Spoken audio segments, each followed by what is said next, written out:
Do you have big dreams that you've been carrying around for years and you're still no closer to them? How often do they drift into the shadows of someday and stay there, untouched, gathering dust? By the end of this podcast, you'll know how to gain ground immediately and start making your dreams a reality.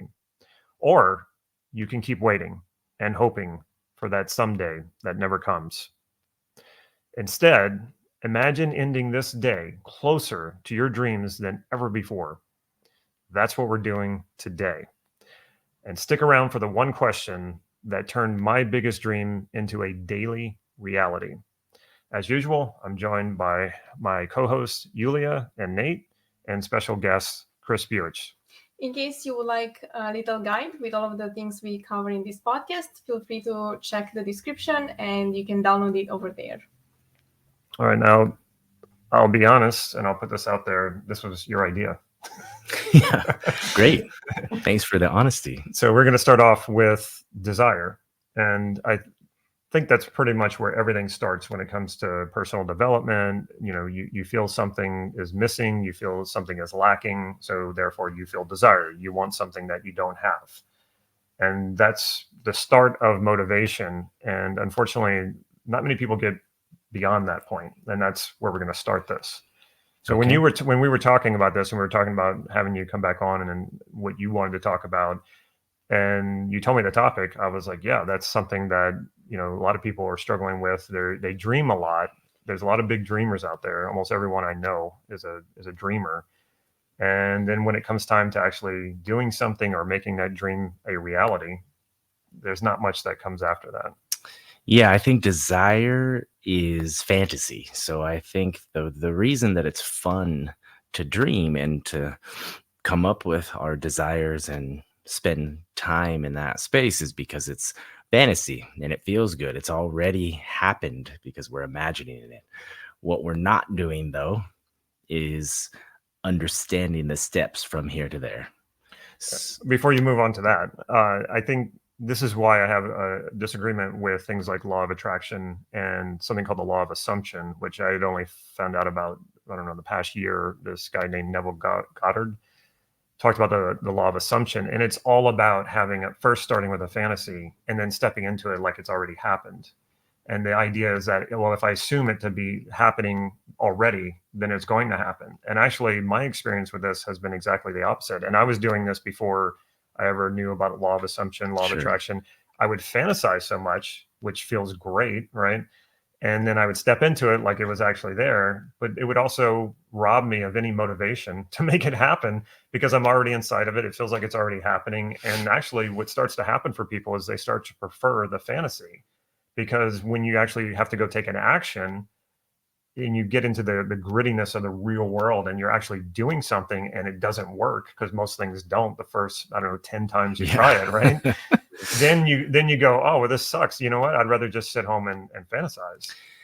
It just makes me think about, I remember, I don't know if it was actually summer, but one summer as a kid, the 7-minute abs, and then the next one, it was the 6-minute abs, and then 5-minute abs came out, and they're all extremely sexy ideas, and they have sexy abs on the front of this package that you get. And so now we have TikTok abs.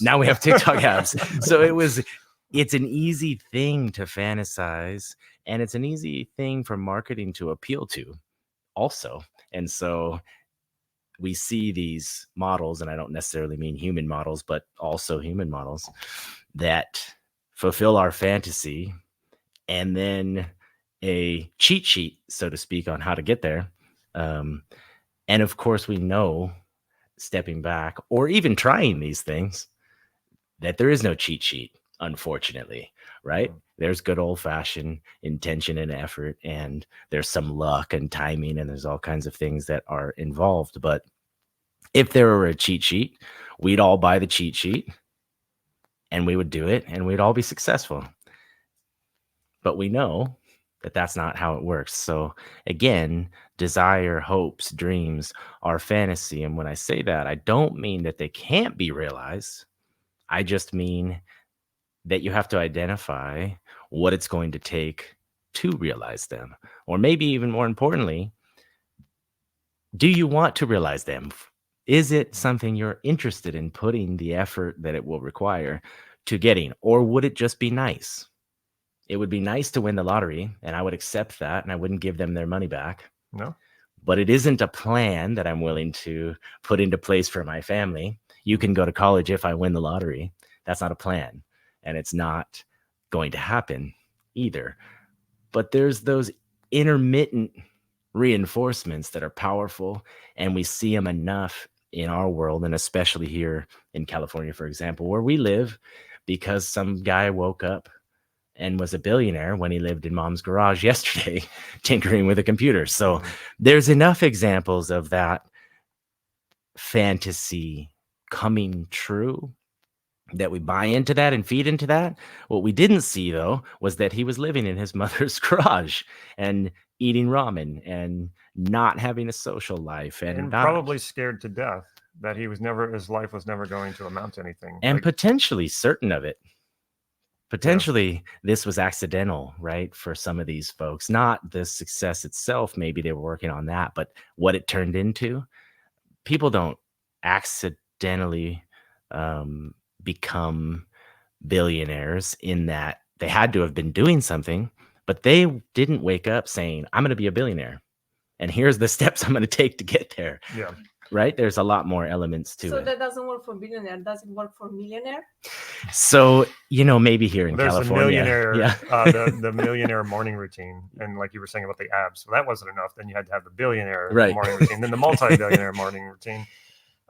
Now, before we move on, are you going to show us your fantasy abs? Oh, at the end of the podcast, you get to see the fantasy sure you abs. Stay tuned for that. Yeah, only if you listen to me the entire time. So how do you label desire? What's the definite, what's desire? What is it? How do you label it? So desires are our fantasies, right? So there's the age-old desires of sex, drugs, and rock and roll type of idea. But if you boil those down to a little bit less romanticized, they are still your dreams, your ideas. They are a future place you would like to be. They're not now. They're not reality. They don't exist for you today. And so the reason I use the word fantasy again is because we have thought it up. We have practiced it in our own mind potentially, but we haven't executed it in the real world yet. Sure. So we can, but so we might want to. Let me say how I see it and see if it agrees with everybody else here. Desire, and we can attach fantasies and hopes and dreams and all that to the same thing. That is the spark. That's the thing where you go, oh, maybe I could do that. Maybe I could go in this direction and make something like this happen. Now, it's never going to look like what that original spark looks like, because you get into it and you learn a lot more, and it ends up looking different. This is why I say don't get too attached to the way when you're creating a vision, make it purposefully vague. And when you're creating a goal, it needs to be purposefully specific. You need to be able to measure it. You're getting closer to it or further away from it. But what happened so much for me is I would have sort of like a vision in my mind. I confused vision and goal. And so my vision was too specific. So actually, so much in my life, I got what I wanted, but I didn't recognize the package it came in because I had such specific details of how it was supposed to look. And so when it showed up, I was actually getting those values fulfilled, but not realizing that it had actually arrived because I didn't recognize it. So then you prefer to keep your desires also vague and not attach too much to a package. I like to keep it kind of loose, or like a loose vision, because a lot of times it just does not show up the way that I expected. But I kind of moved on a little bit. I just want to go back to that initial desire, that fantasy. That's the spark. Would you 100%. And I think it's important to know when I use words like fantasy and not real, that's not to discourage the dream or the goal, or it's just that it's not the entire package. So yes, it is the spark, and it is what will compel you to do something if it's real. A lot of people tell me their desires and their dreams, and then when we get down to the goal, meaning the actual nuts and bolts, it turns out that's not actually a desire. Well, it's a fantasy, it's a desire, but it is not something that somebody's willing to commit to. That was the strangest thing for me, meeting people who had fantasies that they never actually wanted to make happen. And that still kind of confuses me. I guess I have a little more insight into a little more understanding of it. But talking to people who have fantasies and then you say, okay, well, what are you going to do about that? And they're just like, oh, I don't actually want to make that happen. And it's like, okay, well, why are you fantasizing about it? Yeah, because people are just as afraid of success as failure. And that sounds crazy.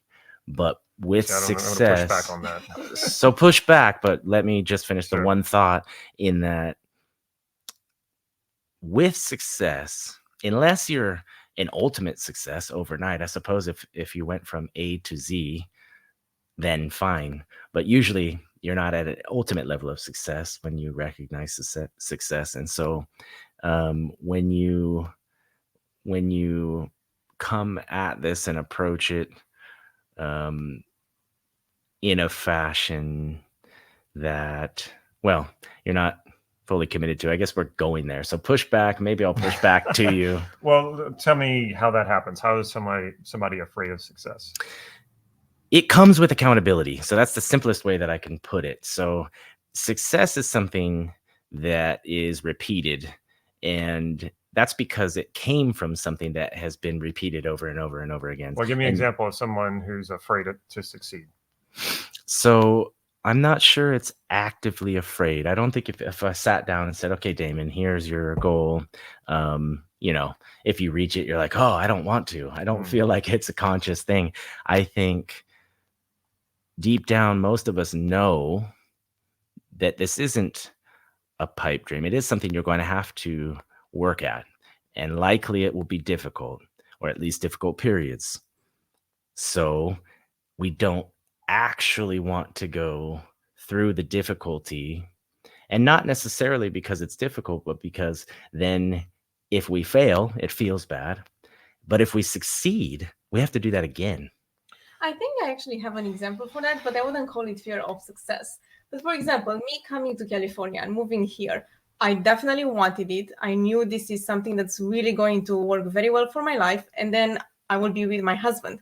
I really wanted to move here. Now, when I got the visa and everything was approved, was it easy to leave home? No, it was painful. It was sad. I was crying. I was upset to leave my parents. So I definitely had a little bit of... But not your brother. Okay, my brother too. And the cat. Let's include everybody. So the thing is, I can see where that can be a mixture of feelings. And I've definitely experienced that, where you really want something and you know that's going to be better for you, but it comes with a challenge. It comes with something that you know for sure is going to be, in a certain extent, painful.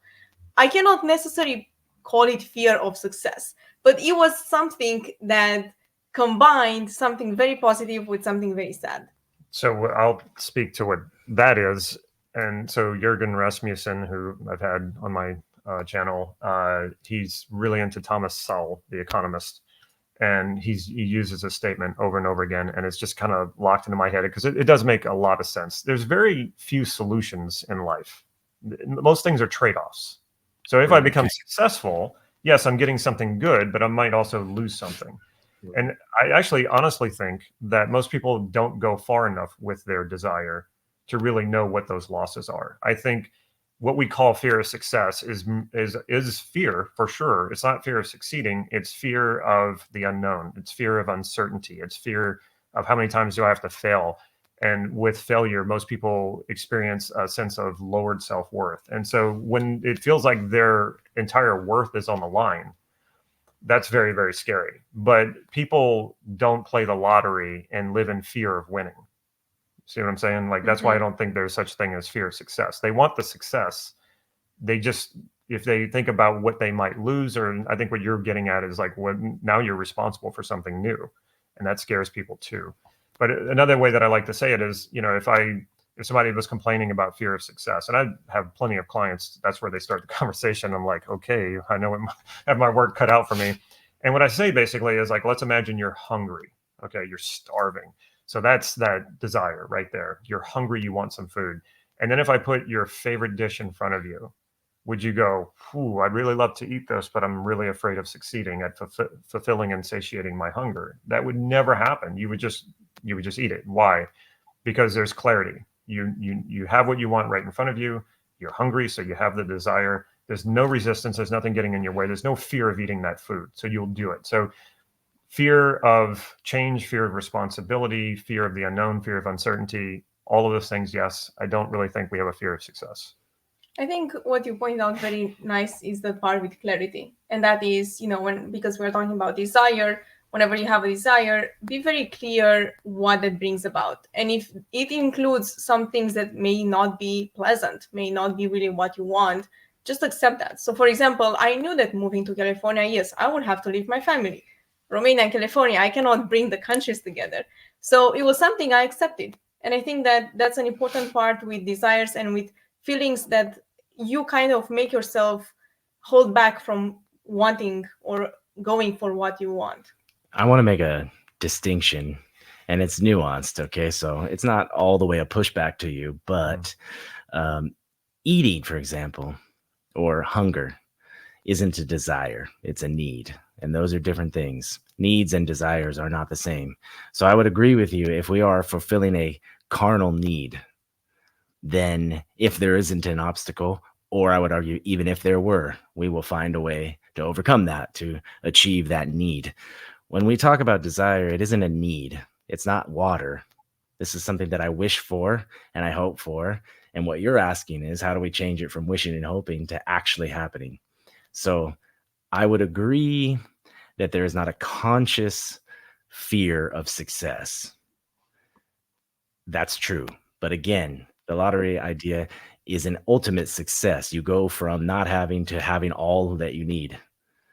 Usually it's stages, and there are problems success that come with doesn't look that. 100%. And you hear those stories, and 50% or people who win the lottery are more broke in 10 years than they were before they won the lottery. And people are afraid. I've even heard people say, nah, I don't even want to be one of those stories. Like, they'd rather not win the lottery and be a statistic than win the lottery. Me too. I am very willing to put myself in a position to see how terrible I am. So if we want to pile on for that metaphor that I use, okay, so let's say you're hungry. You're not starving, but you're hungry. And I put two dishes in front of you. One that will do the job and it will satiate you in the sense that you won't be hungry anymore and it's nutritious.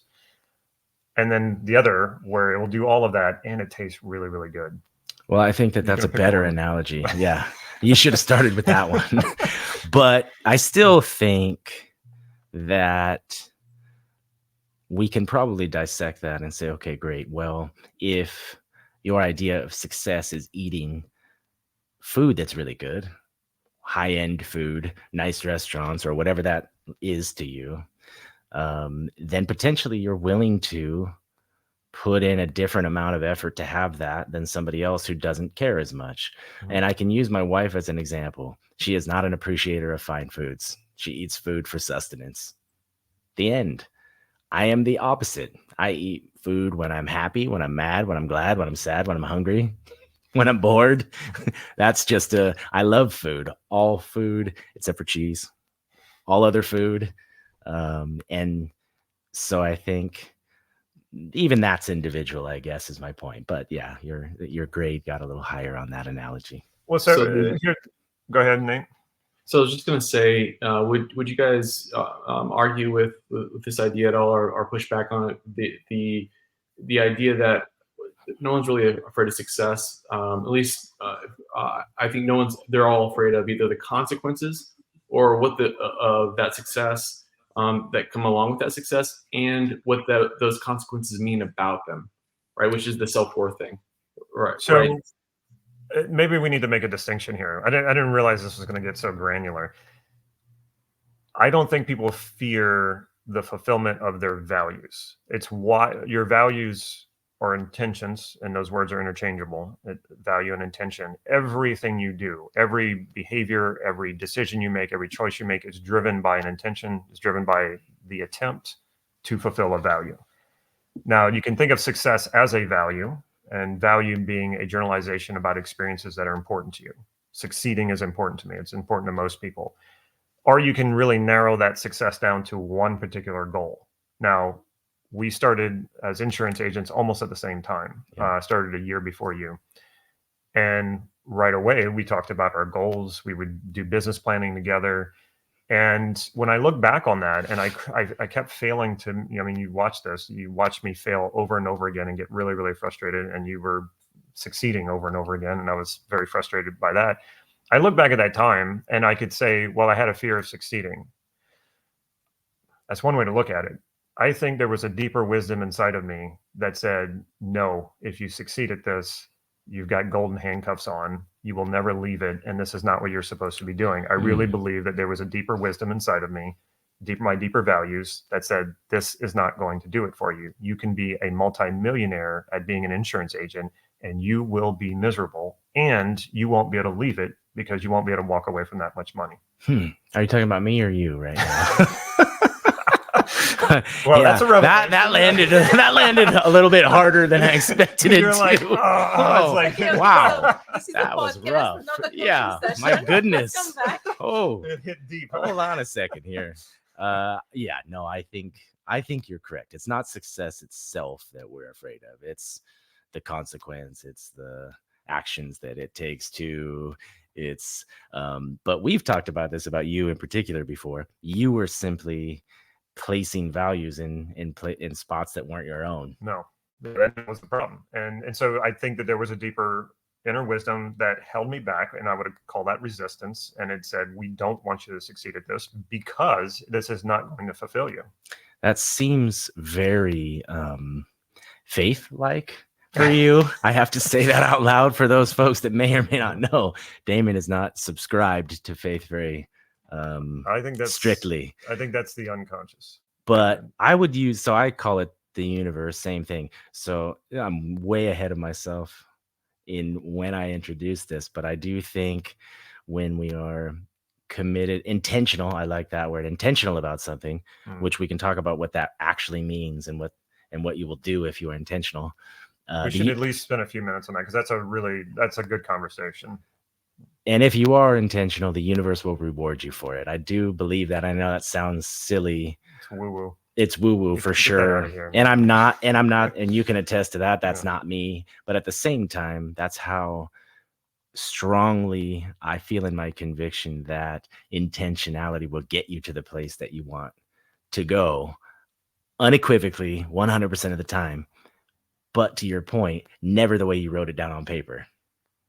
Because that's just not life. We can't control things actually outside of our behaviors. And so the way you thought it out was only the way you thought it out. That thousands of people you have to interact with to get there thought it out a different way. And so it's the path will be different, but the outcome doesn't have to be different. So that's a tiny pushback to your vague dream. I don't think the dream itself has to be vague. I think the path has to be. Well, what do you envision? You envision going, your vision is a direction. And I think of it more of as a compass. The compass is not a map. It doesn't tell you what the terrain's going to be. It just keeps pointing you in the right direction. Good. Yeah. And then you have to figure out the terrain as you go. And the details of the terrain, you can't possibly know. And you can try to imagine the details of the terrain so you can solve those problems before you get there. But inevitably, when you get there, the terrain is going to look different. Because you solved them already. It's too easy. Yeah. If you could have done it that way, we all could have. So a vision is vague. Therefore, it's motivating, because when I help people create visions, it's based on their actual values that I will elicit from the goal that they want. And so we go big to the vision, and that's going to be vague. The goal is going to be specific, but the vision is vague. And this also allows us to detach from the goal and detach from whatever strategies we've come up with to achieve the goal. So we keep knowing the right direction. And a lot of times your goals will actually move you in the wrong direction. My goal of becoming a successful insurance agent was definitely a deviation from what was going to be fulfilling for me.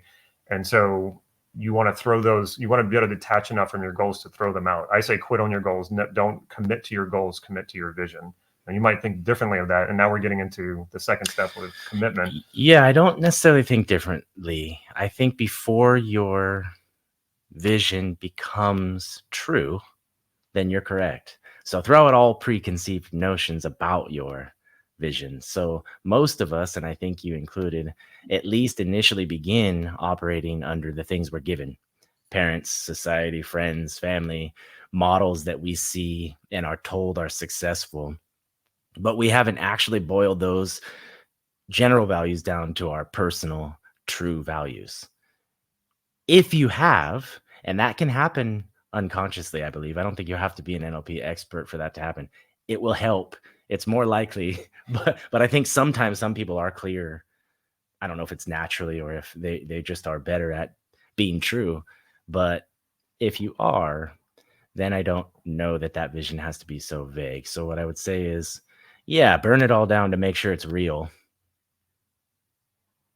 But if you've spent time doing that, if it is real, then it can be very clear vision. Again, my vision is very, very clear. What's unclear is the path to get there. And it's ever changing. It's not just unclear. It's that it moves. And so let me ask you then, because I think clarity is the key. I think clarity is what is motivation. It's not willpower. It's not discipline. Clarity is motivation. When you see clearly what you want, you don't even have to think about it. You naturally are drawn to it. So it's not that my visions are not clear. It's just that they're vague, meaning they're not highly detailed.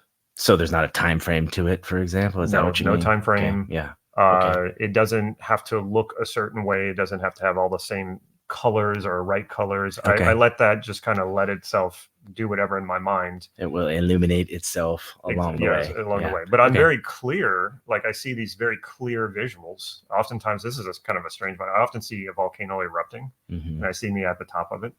And I feel like that's like lording over it or being consumed by it. Almost like the lava is bursting out of me. Like it's my potential that is erupting. It can't stay.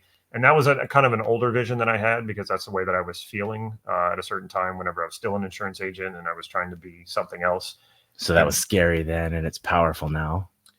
That's a good question. I think it was, I don't know if it was scary. It was definitely empowering from the beginning when I first saw it. It was like, yes, like I'm gushing and all this is, coming out of me and it can't be held back anymore.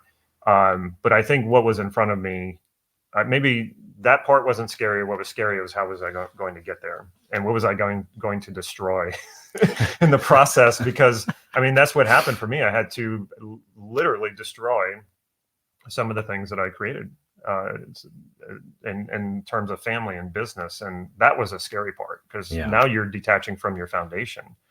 But that was the only way it was possible. I don't know why I feel compelled to share, but I'm going to anyway. You even were fearful that it was going to destroy our friendship when you were destroying some of the personal things. And we went to lunch one time and you were confiding in me about certain parts of your personal life, and fearful that I would judge that and potentially move away from. And I don't remember that conversation. That's interesting that I shared. Well, you had a lot of things going on at the time. I could see that getting lost in sort of the wave of things, but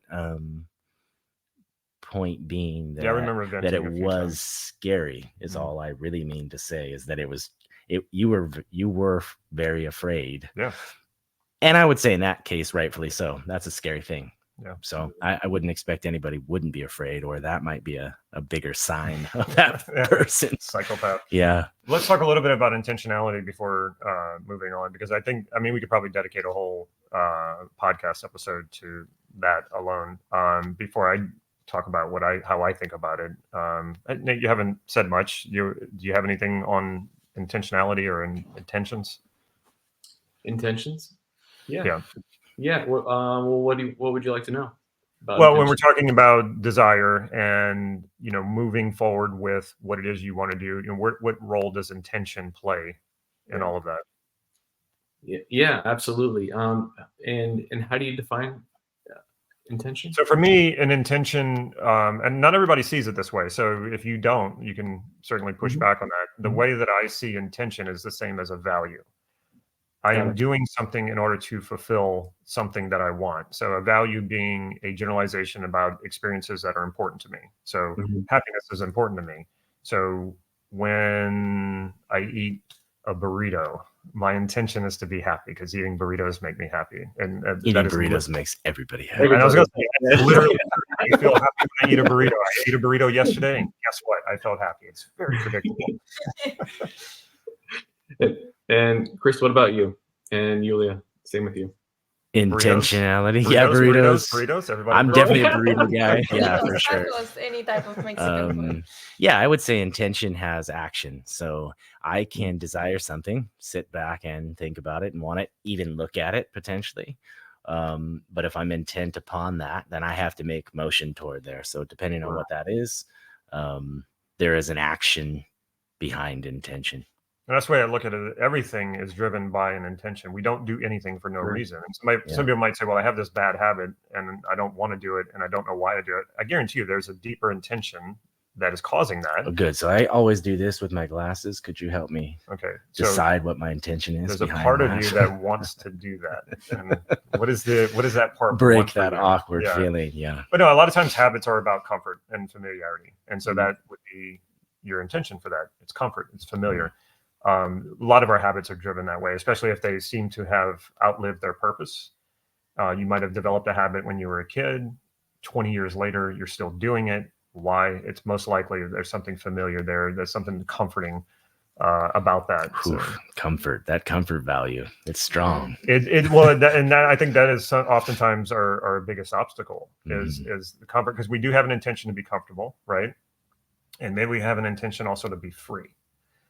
Freedom, we also often equate with like making lots of money and being able to amass resources, be able to bring resources together under my control or agency, and that's how I get freedom, but that takes a lot of work. Yeah. But comfort is, in some ways it's similar to freedom. It has a lot of the same stuff, but it's certainly less fulfilling. It's very shallow. Temporary. Yeah. Temporary, shallow, whereas freedom is like endless. If you have freedom, then you can do anything. But people go, okay, freedom, and I have to go do all that. Whereas comfort, all I have to do is just sit on the couch, watch Netflix, and eat Doritos. I'll take the comfort because it's guaranteed, it's predictable, and it's a lot less work. And your mind is hardwired to always shortcut processes and expend less energy, fewer calories, and do less work. We're hardwired for that. And so, if we can tap into it consciously and say, okay, but if I go for the freedom, it's endlessly fulfilling. I can gain a lot more resources. I can do a lot more. Whereas if I just sit on the couch and watch, binge Netflix and Doritos, then I am very limited, and that comfort will pass very quickly. I'll start to get very uncomfortable after a while. There's a balance between the two, because we do need comfort. We do need to recharge from working hard. You're just making excuses for Doritos. I was just going to say, the important part for me is along my intentionality line, can I still have Doritos? Yes. And burritos. And burritos. Yeah. I need to make sure that it's not just to cut the Doritos thing, or else I might stay right here. My intention will be to remain in the place that I'm at. No, it's true. We all need comfort. And another one is security. We all need a certain amount of security, but people often get stuck in security, and it is not very fulfilling. And what do you do with security and certainty? It's like, if you're really about security at a certain point, we need enough security to feel safe. If we're in survival mode, then it's all about just staying alive. But we get past that, and if we're still going after security, it's like, what do you do? Wear a bulletproof vest, hire a bodyguard, put an alarm, in your house, or it's like, that's not going to be fulfilling. And just because you feel more secure, that's not going to bring any greater fulfillment to you. So you need to move on and start tapping into higher values. Also, I want to say, as far as like intentionality, that's one of the reasons that draws our attention to books and to movies and to YouTube videos, is when we're watching or reading something that has had a lot of intention put into it, we feel that. And it's really easy to be guided by that and to pay attention to that. So like, we're talking extemporaneously here. And this is why this format is not for everybody. They'll start to listen to it and they're like, oh, they're all over the place. And that happens. Also because they won't understand the words you use, but yeah. But, when you make a YouTube video, and this is what I had to really focus on, and I'm really focusing on maintaining retention, because without retention, the YouTube algorithm is not going to push your video. And so how do you maintain retention? Through intention. And that takes scripting and rewriting. And this is why we rewrite, books, because you're not so clear on your intentions the first draft, second draft, third draft. But as you keep going through drafts, you're getting clearer and clearer.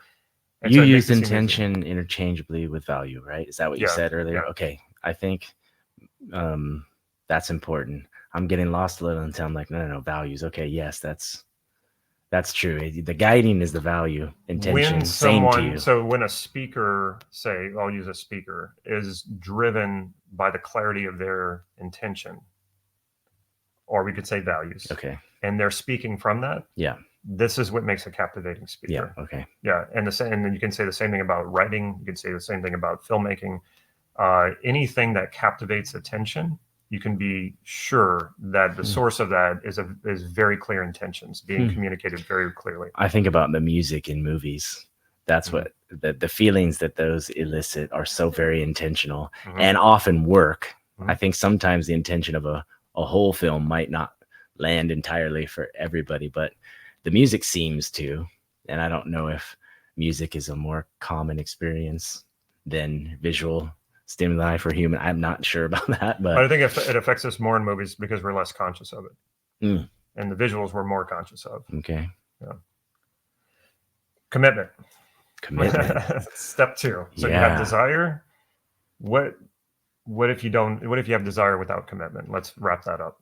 Yeah. So then you have fantasy. Okay. So, and unfortunately, sometimes you can still succeed. And so there can be a notion that you don't need to have intentionality or commitment, because sometimes people get lucky. And so that's a bummer. But that's the premise of gambling. It's the premise of drugs. It's the premise of all these things, these quick fix and high highs. If you won in gambling, then there would be no Las Vegas. You don't win, but you could, and sometimes you do. And we know that intermittent reinforcement is the most powerful reinforcement. So it's not positive reinforcement. It's not negative reinforcement. It's intermittent reinforcement. And that's miserable because that's not actually predictable. You can't be accountable to it. So when we commit to something, what happens? When we commit to something, then the barriers are removed, and you're the one removing them. But when you're committed to something, what that means is I have decided that whatever it takes, hard, easy, long, short, I'm going to do to reach this outcome. I would say that with a very, very high probability, somebody probably has the math, but to a 85+% predictability, if you follow the goal, the behaviors, and it was intelligently laid out, then you will achieve your vision. So to your point, okay, maybe the vision was unclear to begin, or maybe it's changed, or maybe both, but you will arrive at that place because you're committed to it. So the same way when we think about commitment, or at least when I think about that word, I usually think partnership, committed to your partner, committed to somebody. Why do we make a distinction between dating and boyfriend and girlfriend and boyfriend and girlfriend and fiance and husband and wife? It's a different level of commitment. The reality is the ultimate, when you put, a lot of people put a ring on, when you put a ring on, you are now committed, meaning you are going to do all the things it takes to remain partners with this person. When you are not committed to them, it doesn't mean you're not going to try. It doesn't mean you're not going to do some good things. It does mean I'm not willing to do everything it takes to be with this person. So same thing as a goal. If it were easy, it's probably not a goal that's going to bring you a ton of fulfillment, first of all. So most things that bring fulfillment have an element of challenge behind them. So if it's a challenge, I think the first thing you need to bring clarity to is whether or not you're willing to commit. So I think one of the biggest issues is people want something, they desire something, they make a goal for it. The business plan is beautiful. It's professional. It looks like a master's degree business plan. And it's achievable, meaning those are things that can really happen. However, they're not actually committed to the things that are on that piece of paper that say, I have to do this every single day or X amount of times, or And why do you think that is? Why do you think people don't want to commit to that? because if you fail, that's the self-worth. It goes back to the self-worth bit, right? Now, if I have spent all this time and articulated my visions, my values, my dreams, and I've put a plan in place, and then I don't achieve it, I'm bad. So I think that's true for a lot of people, but not everyone. I think for some people, they don't commit because this beautiful plan that you've talked about, and I've done this so many times, make the most beautiful plan, and you're just like, oh, it's just gorgeous, you know? And then when you go, okay, now it's time to commit to it, you go, I don't know if I can squeeze myself into that rigidity of what that's going to take. I mean, I can, but it's going to make me miserable. So then your goal is wrong. Your vision is incorrect. And so this is what I tell people. I tell people not to commit to goals because I think most people don't actually know what they want. Yeah. And I think it takes a lot of trying a lot of things, which means failing, to really understand what you really want. And so this is why I think values are so important. Always commit to your values. If you've given up on your values, you're pretty much a goner. Like that's the end of Unless life. you're reestablishing new ones. I think you can give up on some old values that weren't real or weren't whole. I think there's a variety of values. And I think when you go to the really high level values, and when I say high level, I mean the most fulfilling ones, those are the ones that are always going to be, you're going to find them in every context of your life, no matter what goal you set, that's what you're after. Things like happiness, joy, peace, passion, freedom. You're going to find those at the top of pretty much everyone's list. Now, things like comfort, security, those are the things that are going to get in your way most of the time. And then you have like your mid-range values, but commit to those, commit to your happiness, commit to your success, commit to your joy, your peace. And where people go wrong is they don't realize that their whole reason why they've created a goal is it's being driven by wanting to fulfill those values, but those values are unconscious. So they're not clear about what those are. And they put all the weight on that goal and whether or not they achieve it. And if that's what you're doing, and then, that's very scary because it seems like, if I just step the wrong way, I'm going to miss this goal. It seems very, very shaky. But when that goal is lit up and it's connected to the fulfillment of your values, and you can clearly see that, how this goal is going to help you fulfill these values, that becomes endlessly motivating. And what you also realize when you keep your attention on the values and the goal in the periphery, you realize sometimes that goal is actually taking you away from those values, taking you away from that vision. That's when you know it's time to throw the goal out and replace it with something that will align to those values. You think there's at least a place where you get better at making the goal? Oh, for sure. Yeah. The more you do that process that I'm talking about. So whenever I have a goal or I'm working with a client who has a goal, the first thing I do is I elicit the values from the goal. And once we do that, I'll go back and say, so now that you know what your values are, do you think that goal is going to get you there? 50% of the time, they say, whoa, that's actually going to take me away from those values. And I say, right. So now get a goal that's actually going to align with your values. So I think that goes to the point where you said most people don't know what they want. So you were actually at least the person that I think of that brought that to my present attention. In action. I was playing that out in life. No, I'm not even teasing you. This was just a conversation. I probably could have taken a stab on that one, but no. Just in your conversation about what you do when we talk about those things, you've said repeatedly throughout the years, people don't actually know what they want. And I started to really think about that more. And then because it was present, it's like when you get a new car and now you see that new car all over the road, right? So now that I'm present with what you told me, I'm experiencing this in my everyday life where I'm like, okay, what do you want? And then it's, I don't want this. I don't want this. I don't want this. And it's like, that isn't what I asked you. Yeah. And then when you boil it down, well, if they did know, if it was clear, they would tell me. They don't. And most people are far more focused on what they don't want. Yeah. And so that's a piece of the step is,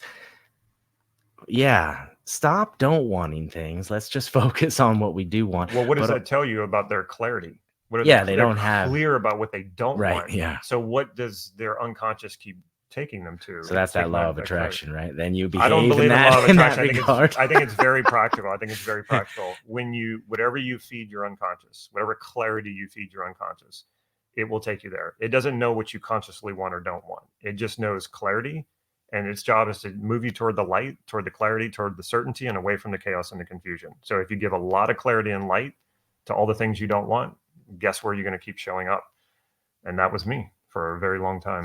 Well, and I think maybe I shouldn't even say a lot of people, minimum a lot of people, maybe most people.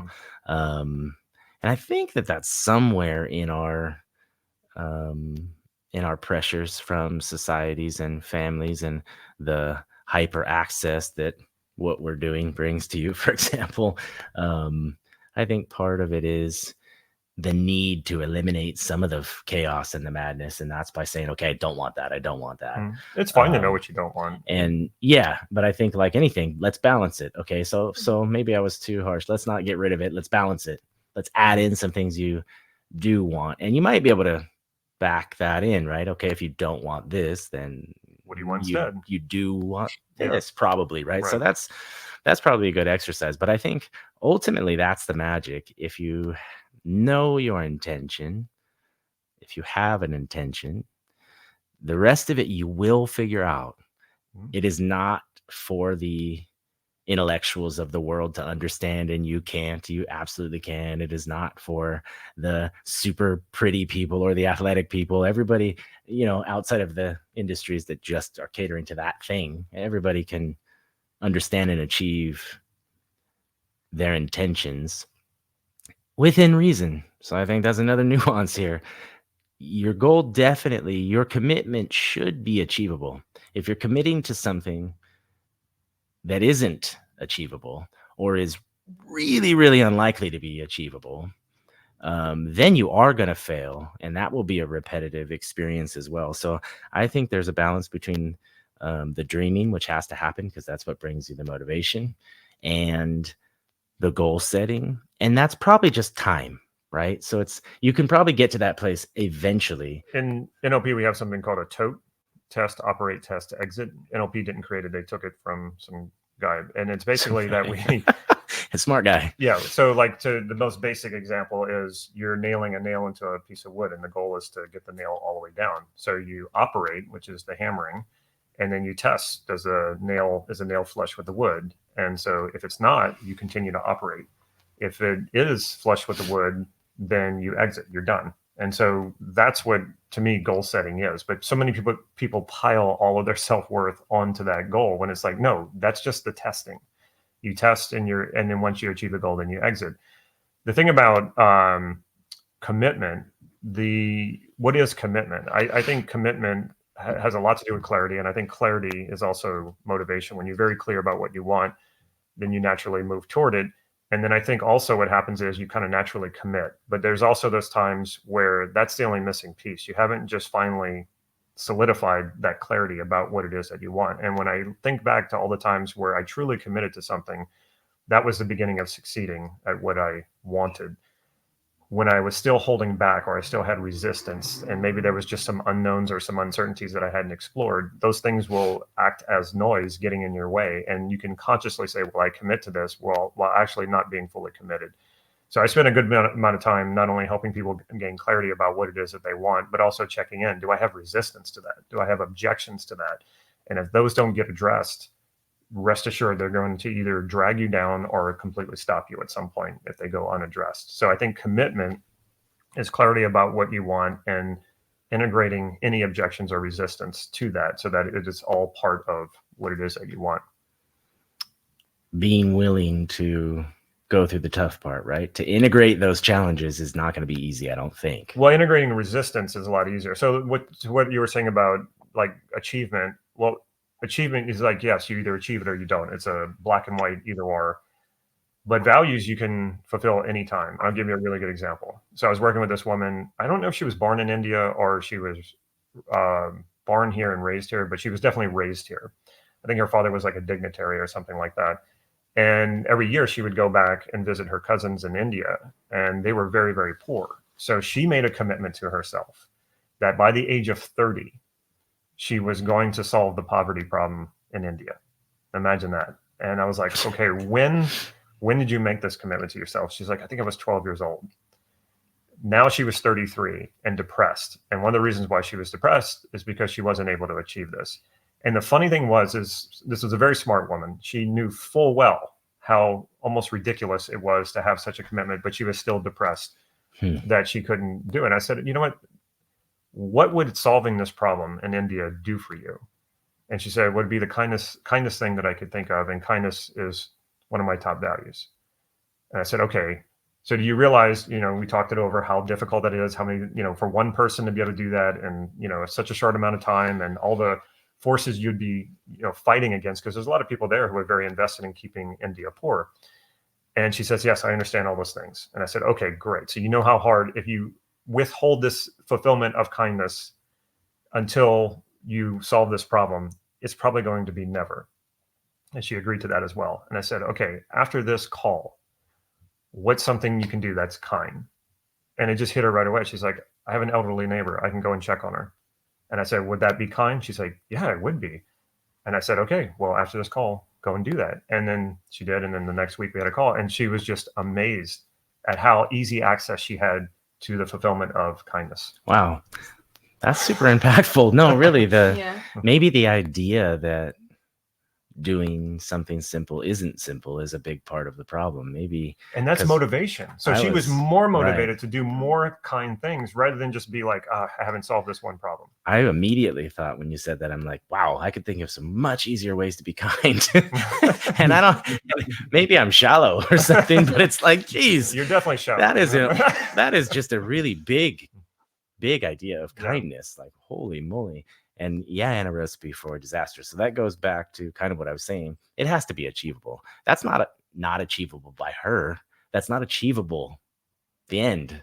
And so, but she could do so many kind things that move things in that 100%. direction. I just mean solving the poverty. But we often do that. We hang our self-worth on whether or not we're going to achieve something. It's like, that's just crazy. That's just crazy to me now. It made perfect sense to me before. So let's be honest, though, for a second, because it's not crazy. It's crazy in this realm because both of us have tackled it. Well, first of all, self-worth doesn't even exist. So to hang when I say this realm, I meant professional realm, personal development realm.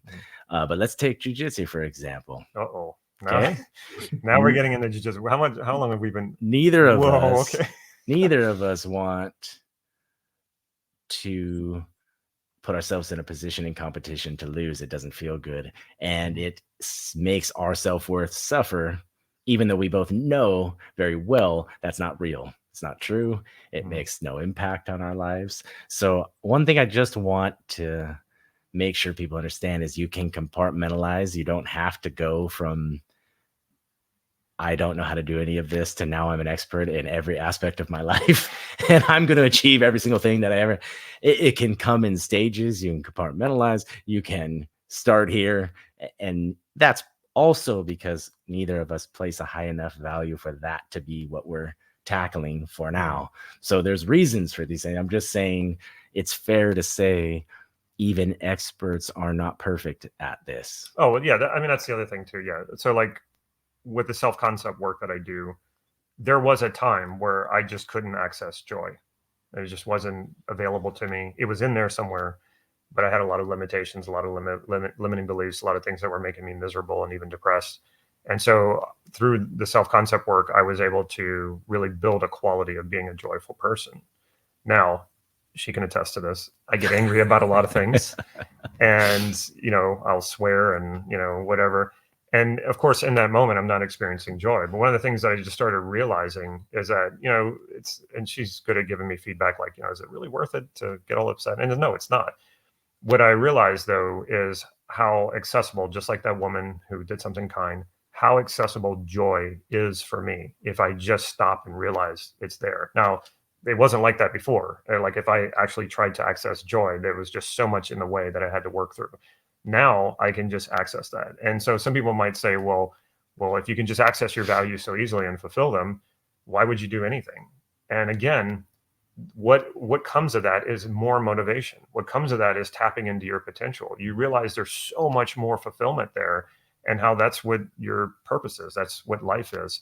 So just because I can access like lots of wonderful values right away, like that woman did, but just by checking on our neighbor, that actually propels us to do more, not less, in my experience. And it seems like the corny idea behind it's not the destination, but it's the journey. Exactly. Right. That's where that stuff comes from. And it's true. So we can just be corny about it. That's a real thing. We can be corny. Or that's how you remain joyful and motivated, at least. Well, some things that are corny and cliche, they're that way because they're true. They're because we just hear them so much.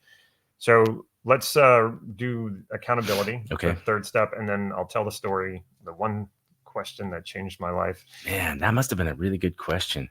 I will say that accountability. Okay. People are afraid of accountability, so try to come at me with that. No, one. I agree with that. And again, that's because that's tied into our self-worth, probably in some fashion. But accountability means, so in this context, you've committed to this goal and this vision and to achieve this outcome. Accountability is not to the outcome.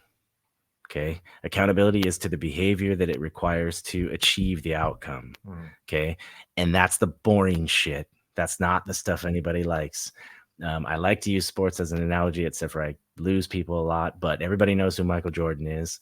And he said something like, people only see the success. They don't see the behaviors it took to be successful. And he means he spent thousands and thousands of hours in the gym doing boring, basic, fundamental work so that when there was an opportunity to do this under the spotlight, he could do it. Michael Jordan is not the greatest athlete to ever live. He is the greatest practitioner of fundamentals that has ever lived, or one of. And so I think accountability is when you don't want to wake up in the morning and work out, if you are aligned to a actual true value around that, you will do it anyway.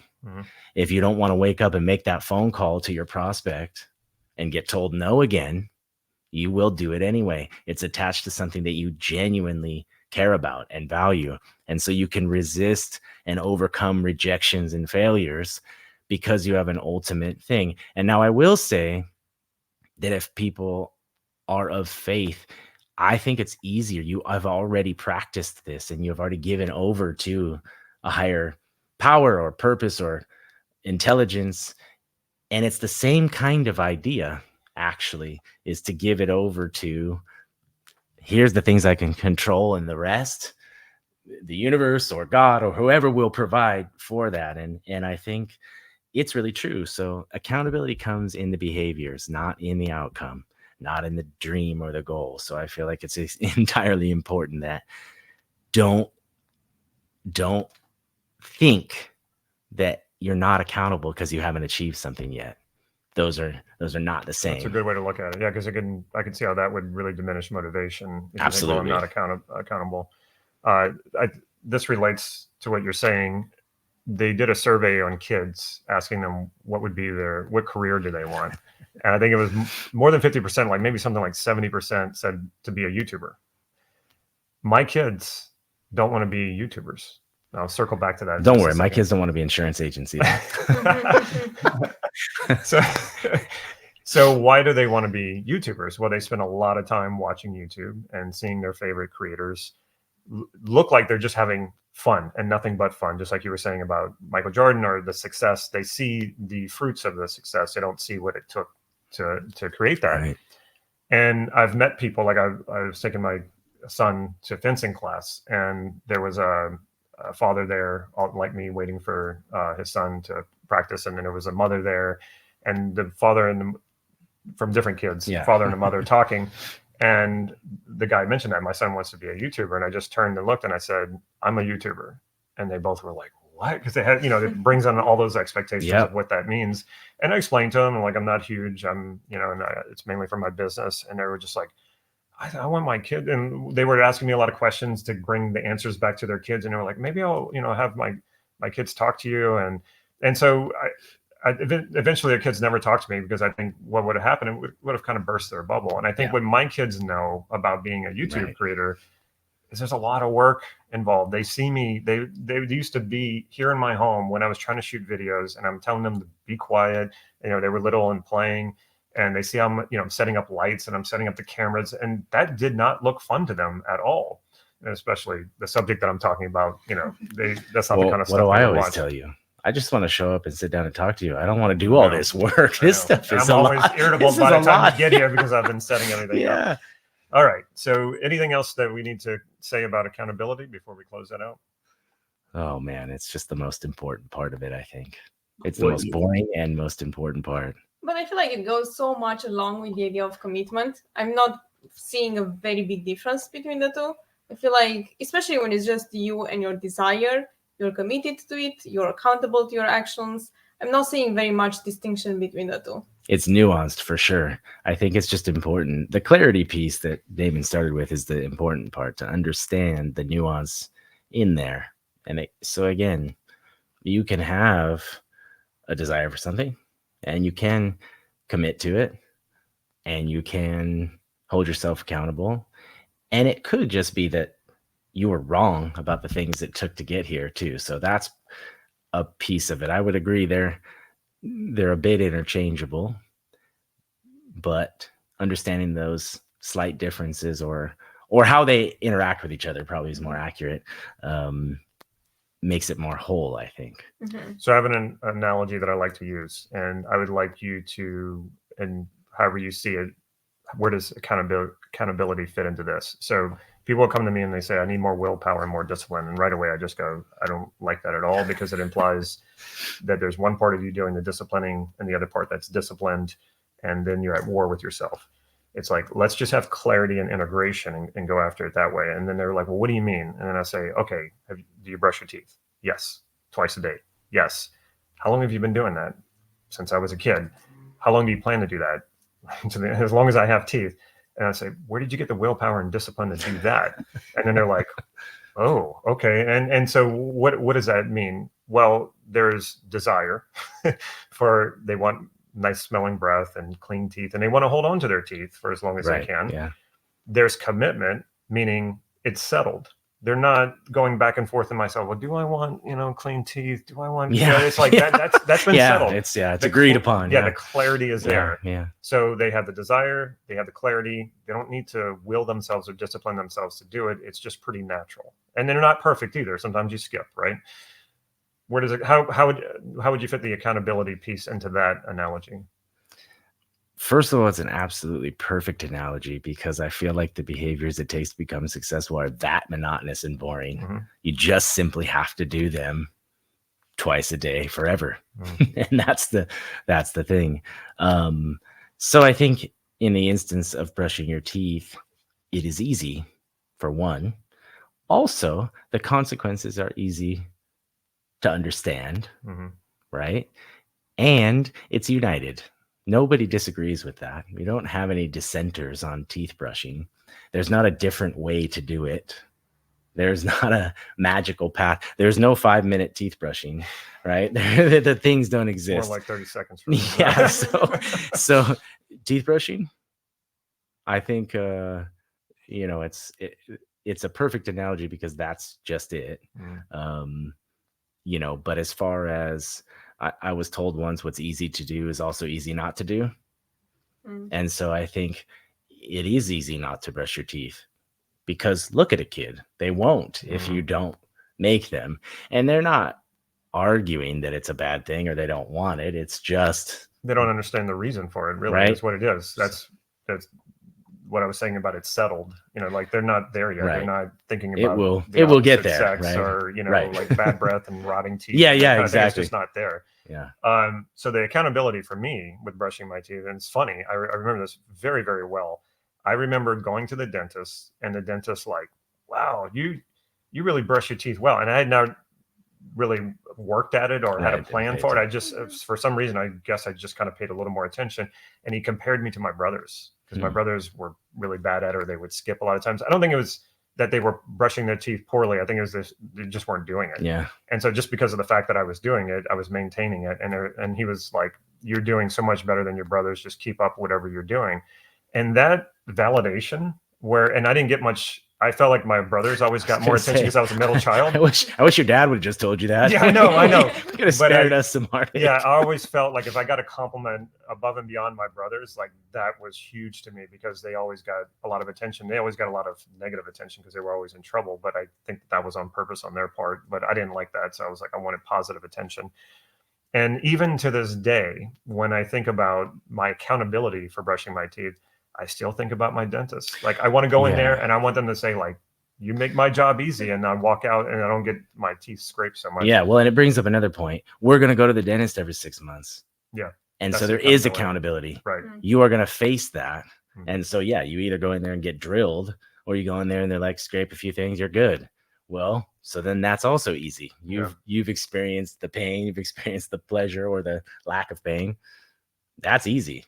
And I think when it comes to people succeeding or really creating their dreams, it's so easy to just go, you know what, I'm good as I am, and just settle with that. And it might feel okay now, but I know for myself, when that goes on for years and regret piles up, you're not fulfilling your potential. Like to me, that's where real suffering is, and that's what drives people to do drugs or use other distractions. You're really distracting away from that pain that you experience from that. Damon, what's the one question? I was about to do it. Okay. So I don't know if you remember this. I was still an agent. We had just hired someone new. She had just gotten licensed, and we were sharing her in the office. She would work part-time for you, and she still works for you. And she was working part-time for me, and we were excited because she got licensed finally, which was also going to relieve some pressure on me so I could get out of the office and work more on this business. And it was before we met. It was before I was really traveling, and certainly before this business was viable enough to where I could only do this. I was still, stuck in insurance. And you asked me while we were having lunch, if I was wealthy and could never run out of money, what would I do? And I was like, and at this time too, I had been doing a lot of work on myself with self-concept and values and a lot of NLP work on understanding and getting clarity about what I wanted. And it just immediately popped in. And I remember telling you, I was like, I would read about history, I would travel to those places, and I would study languages. And as I was saying that, I remember having a vision of me walking around some ancient ruins, and there was a woman there, and I wasn't dating anyone at the time, so I didn't know who the woman was, but I remember there was a woman. I couldn't see her face. And it was like, wow, that's like a really compelling vision. And so because I'd been doing all this work, I don't think this would just naturally happen for necessarily anyone. But no, I'm pretty good at eliciting action. You just asked one question. So I had this beautiful vision in my mind, and I had no resistance to it whatsoever. A few years later, we're walking around Rome among the ruins. There's a woman with me, and I go, it was like I was really experiencing deja vu. I was like, I know I've never been to Rome before, and I've never actually seen the things that I'm seeing right now, but somewhere, somehow, I've seen something very, very familiar. This whole thing feels very familiar. And I was just like, holy shit, I just stepped into that vision that I had that time when we were having lunch. And it was just such a simple question. If you pull out all of the restrictions and you say, what would you do in life with no restrictions? What vision pops up? And when that happens, you probably will experience a lot of resistance. Like, well, I can't do that because of this, or, oh, there's no way that could happen. Or, I didn't have that at that point. And I think that was the key that made it work. You had nothing to do with it. You just asked the question. Yeah. Right place, right time. Yeah. Right. Okay. So I think I have to give you one compliment, and then we can shut it down. I'm glad this is recorded. Yeah. So one of the things that I value about our relationship and our friendship is that you come for feedback and you're serious about it. You want the feedback, and you'll take the feedback and implement change if you value the feedback. Not all feedback you take some works for me, some and doesn't. agree. Yeah. But it is a really refreshing thing to be able to just honestly share with somebody out of what I would like to think is a well-intended vantage point. Like I'm wanting good things for you. So hopefully hopefully there's a little bit of trust in that feedback, but that will take that and do something about it. It is a really refreshing thing. People that will pay you and not do something about for it. sure. Yeah. And so for that to happen, I really enjoy that part of our relationship. So we can still go to lunch if you want. Yeah, well, what I tell people is surround yourself as much as possible with people who will give you honest feedback and who know how to separate their own interests from your interests. So the feedback that they're giving you is not what they think would be best for you, but it's, based, you know me well enough to know what I want. And so you're going to give me feedback that is based on that, not based on what you want or what you think I should want. And I learned that early on in film school when I was writing screenplays, and you hand your screenplay to another friend in film school to give you feedback. And they basically say, well, you should rewrite this and tell the story that I've been wanting to tell, but I've been too lazy to actually write. But now that you've done it, I'm going to tell you to write my story. And like that happens so many times, I just stopped asking people for feedback. But when you can find people who will give you that honest feedback based on what you want, your interests, what's right for you, rather than what's right for them, you hold on to those people and make sure that you keep them around and listen to their feedback. And again, like when I hear feedback from you, like you were saying, sometimes it fits for me and sometimes it doesn't, but you're just telling me what you see. And so I'm not dependent upon it to like change everything for me. I'm not going to come back and say, well, I tried that thing and it also didn't doesn't work shatter out. your ego. So like you can hear it and feel it, and it doesn't seem to land personally, which it's not intended to, beyond I know you well enough to give the advice. It But stings sometimes. Like, that's not, Okay, that, so and that's not, I mean, that's my the other thing radar's too. not good. Yeah. Sometimes people are, and I would rather be given it straight. When I talk about my mentorship with Steve Andreas, he cared nothing about my ego. Like he didn't massage anything. It was just, and at first I thought he was being mean. And then I realized later, it was like, no, he's not. He's just like, doesn't have time for it. He's 80 years old. It's just like, you want my help, I'm going to tell you. And actually I grew to really appreciate that. And it made me stronger in receiving feedback, because it's like, yeah, I can go cry about it or whatever, but like, that's just a waste of time. Like just take what's being told, get over the sting, and just get after it. So that served me quite a bit. Too bad you don't take any of my feedback. Yeah, one of these days. No, actually you have. And sometimes you come to me and ask, what my thoughts are on things. So I'm more it's of a like two-way that street. resistant child that comes back and they're like, damn it. All right. You were right about that one. Maybe I'm not so free in There's receiving nothing it. I love more. My friends who think that they're experts on everything. Dennis Michael's another one. You both met Dennis Michael, and he was like, man, I hate, and I'm so upset when I have to tell you that you're right about something. Yeah. It's not normally will I record it. So this will be the one and only time. All right. Any last words before we wrap this up? I think this has been very big topic, and I think we covered a lot. I really enjoyed the conversation. Yeah, this is a big one, and I think if people really take everything that we've said here, and then we'll put it together in a nice little guide that you'll find in the description of this video. Look at that guide, because we are kind of all over the place. This is a conversation, but if you want something that sort of brings it together more, and then you can just read over and look over it, make sure you get that guide. Is that it, everybody? Good. All right. See you next time.